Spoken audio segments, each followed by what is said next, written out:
খুশি আসে। করি না এমন বায়না আমি তো মাসে মাসে, বছরে একবার পুজোর খুশি আসে।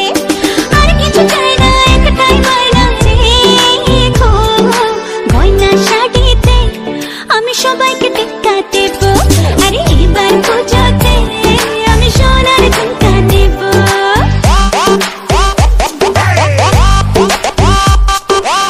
ঝুমকা ঝুমকা সোনার ঝুমকা রাখবো তোমার বায়না গো, সোনার অঙ্গে সোনার গয়না আমি তোমার আয়না গো।